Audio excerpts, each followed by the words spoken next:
I feel very good. Busy, hectic? Thank God. Busy and hectic means things are all right. So I like that. How do you think Tuesday went? We'll see. I think we get our numbers tonight. And we'll see how it went. I don't know. Do you have predictions? No, there's two things. One's the competitiveness, of course, in you. For yourself and for country music, wanting to see that at the top. The other one is, though, just realizing whatever happens, as long as you're on your plan and your pace, then that's probably more important. But ego-wise, I'm sure the first one will get to me. I'll be real dejected, you know. Well, now let's face it. I mean, you're just I know a it. Fab 1, I you're know a it. Fab I know it. 4. I know it. And my expectations are not through the ceiling. I would just like to see it. I said for my sake and also for country music's sake. It'd be nice. You want to beat the kush out of them, don't you? Stick to the plan. Stick to the What's race. the plan? The plan is just settle in and get going. Just make our mark, get our starting point, and then get going. You know, hopefully bridge ourselves to the tour and go out and support the album, and do what we did with Fences, with Pieces. Just work on that 8 to 10 million down the line, and realize that it's not going to come without a lot of hard work. How was Europe this time? Europe the second time around was a thousand times better. This little last week. This last week, Couple it was 1,000 times better. Of course, we had now dealing with media that take us hopefully seriously, or a little more closer to also the fact that they saw the show last time really helped this time around. So we'll see. They were very nice to us, and you know, I could make a trip like that more than I did the last one we did. Interesting that you went there first to promote it.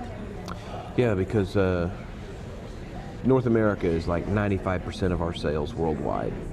So we have to take care of North America. This is where I belong, and this is where the music seems to belong. So I told them I didn't have any time during the release on, but if they wanted it before the release, I would be happy to do that for them, and they took me up on it.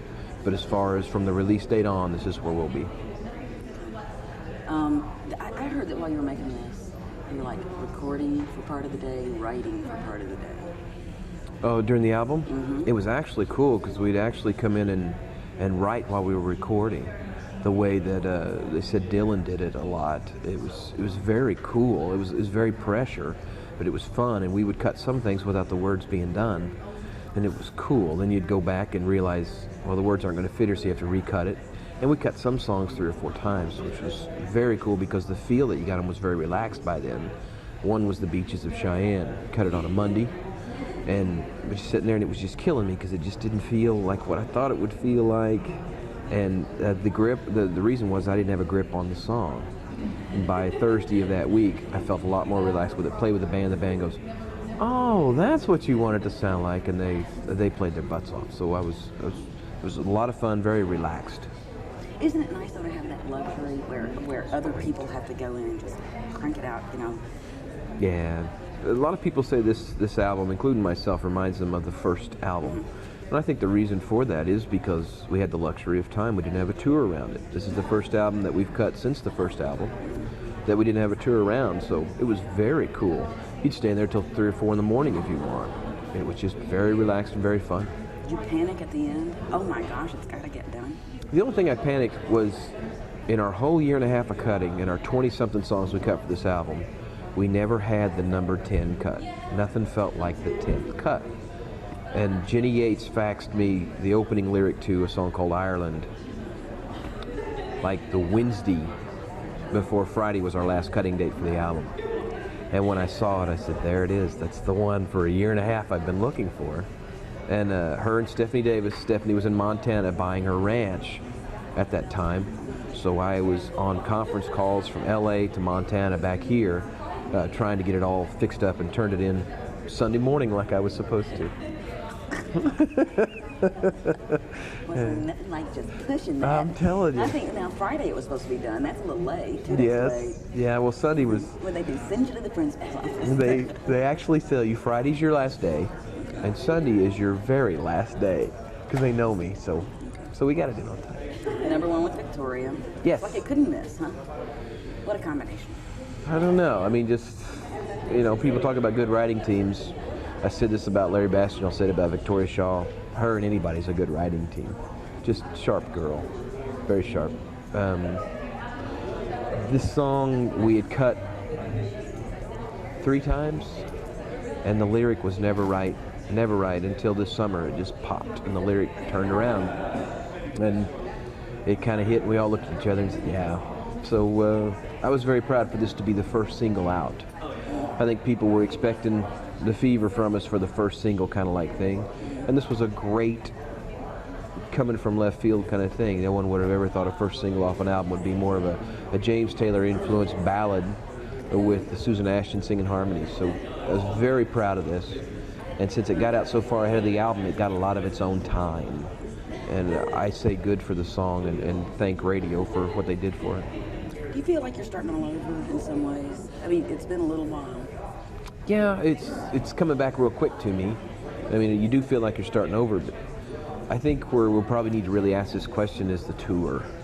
The tour will probably feel like I'm walking around in 30-pound shoes the first night going, God, none of this feels familiar to me, and then it'll start coming, hopefully. But this has been that way. Didn't sleep at all last week. Starting to sleep now, starting to realize there's nothing I can do about it at night. Just go to sleep. So it's getting back to the old days, which I enjoy those days. Have you found any yet? Yeah, I think we found them. The Tonight Show really put it over the edge for me. Going through Europe, too, with this band really locked it in for me. Mark Greenwood, the bass player, I was kind of worried about because I'd never heard him sing. And everybody talked about how he sang. And all of a sudden, you got a guy that you just never really heard sing. And he really just blew it out in Europe. You could see the confidence in the Tonight Show. So I'm extremely happy that, because he's from within the crew. So I was extremely happy to find it from within ourselves. So the bass player situation's picked up. Mattingly is having his baby as we speak, him and his wife. So we're going to see what fatherhood does to him. Hopefully he's going to come out on the road with us, the fiddle player, guitar player. And then Debbie Nims, the female backup vocalist and guitar player, mandolin player, has really come on strong for me these last 2 months. She's really starting to find herself as an entertainer as well. So I'm real happy with who we have. If they decide to stay, then I think the band's taken care of, and that's the last piece of the puzzle. Now we're ready for the tour.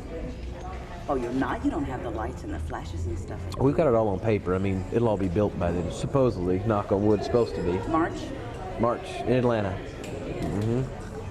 Why don't you start it here? Well, this was one of the last places we did on the tour. So we're running a 3-year cycle, so it'll be a while before we're back here. We'll be all over the place, but we'll be Atlanta, Knoxville, probably Memphis, either Louisville or please don't fail me now. Louisville or Cincinnati, Lexington. No, Lexington. Thank you, Kentucky. So we'll be all around, just not in Nashville for a while. One more thing, Betsy. Hard for her being your sister. Do you work for her? Do you hope that she does okay on her own? I don't know if it was because Betsy was my sister or because Ty was like a brother to me, but I feel the same about both of them. I'm trying to stay the hell away from what they're doing and be there when the phone rings if it does, if they need questions, if they want to ask advice or something. Try and be there, but I got to stay out. I got a chance to do my thing on my own. They need their thing to do their thing on their own. Same way as if Taylor or August would get in the business. They got to do stuff on their own, and I can't get in the way of that.